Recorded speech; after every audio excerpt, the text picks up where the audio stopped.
بسم الله الرحمن الرحيم. الرحمن علم القرآن خلق الإنسان علمه البيان. الشمس والقمر بحسبان والنجم والشجر يسجدان والسماء رفعها ووضع الميزان ألا تطغوا في الميزان وأقيموا الوزن بالقسط ولا تخسروا الميزان والأرض وضعها للأنام فيها فاكهة والنخل ذات الأكمام والحب ذو العصف والريحان فبأي آلاء ربكما تكذبان. خلق الإنسان من صلصال كالفخار وخلق الجان من مارج من نار فبأي آلاء ربكما تكذبان.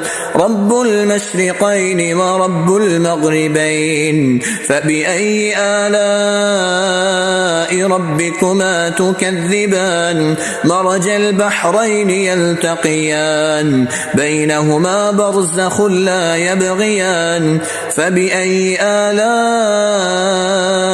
ربكما تكذبان. يخرج منهما اللؤلؤ والمرجان فبأي آلاء ربكما تكذبان. وله الجوار المنشآت في البحر كالأعلام فبأي آلاء ربكما تكذبان. كل من عليها فان ويبقى وجه ربك ذو الجلال والإكرام. كل من عليها فان ويبقى وجه ربك ذو الجلال والإكرام فبأي آلاء ربكما تكذبان. يسأله من في السماوات والأرض كل يوم هو في شأن فبأي آلاء ربكما تكذبان. يا معشر الجن والإنس إن استطعتم أن تنفذوا من أقطار السماوات والأرض فانفذوا لا تنفذون إلا بسلطان فبأي آلاء ربكما تكذبان. يرسل عليكما شواظ من نار ونحاس فلا تنتصران فبأي آلاء ربكما تكذبان. فإذا انشقت السماء فكانت وردة كالدهان فبأي آلاء ربكما تكذبان. فيومئذ لا يسأل عن ذنبه إنس ولا جان فبأي آلاء ربكما تكذبان. يعرف المجرمون بسيماهم فيؤخذ بالنواصي والأقدام فبأي آلاء ربكما تكذبان. هذه جهنم التي يكذب بها المجرمون يطوفون بينها وبين حميم آن فبأي آلاء ربكما تكذبان. ولمن خاف مقام ربه جنتان فبأي آلاء ربكما تكذبان. ذواتا أفنان فبأي آلاء ربكما تكذبان.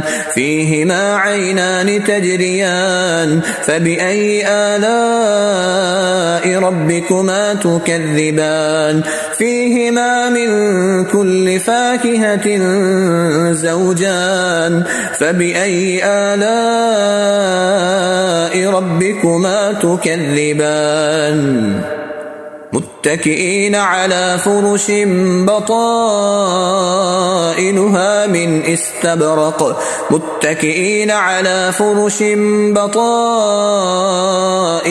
من استبرق وجنى الجنتين دان فبأي آلاء ربكما تكذبان فيهن قاصرات الطرف لم يطمثهن إنس قبلهم ولا جان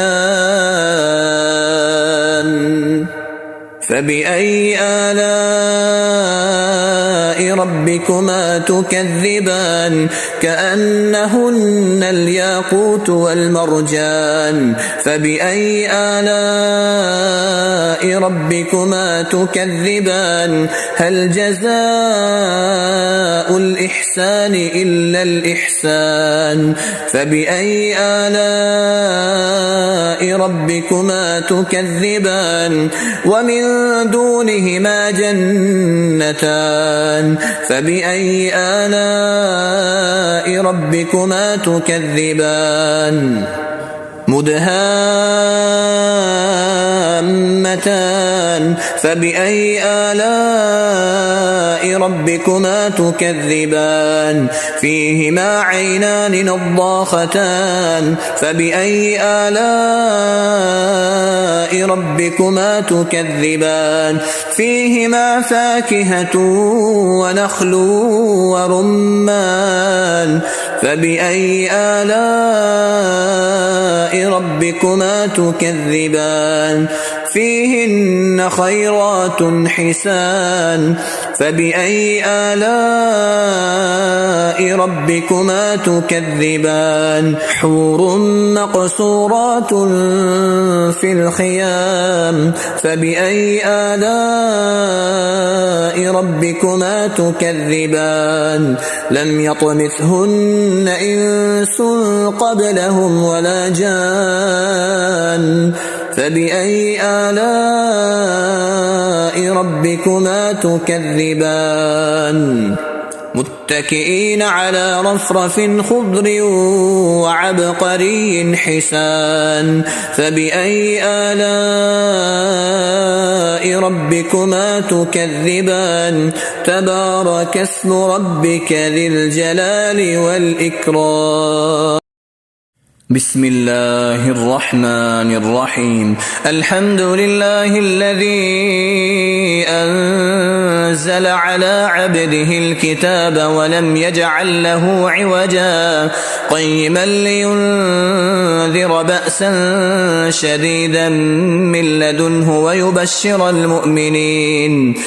ويبشر المؤمنين الذين يعملون الصالحات أن لهم أجرا حسنا ماكثين فيه أبدا وينذر الذين قالوا اتخذ الله ولدا ما لهم به من علم ولا لآبائهم كبرت كلمة تخرج من أفواههم إن يقولون إلا كذبا فلعلك باخع نفسك على آثارهم إن لم يؤمنوا بهذا الحديث أسفا إنا جعلنا ما على الأرض زينة لها لنبلوهم أيهم أحسن عملا وإنا لجاعلون ما عليها صعيدا جرزا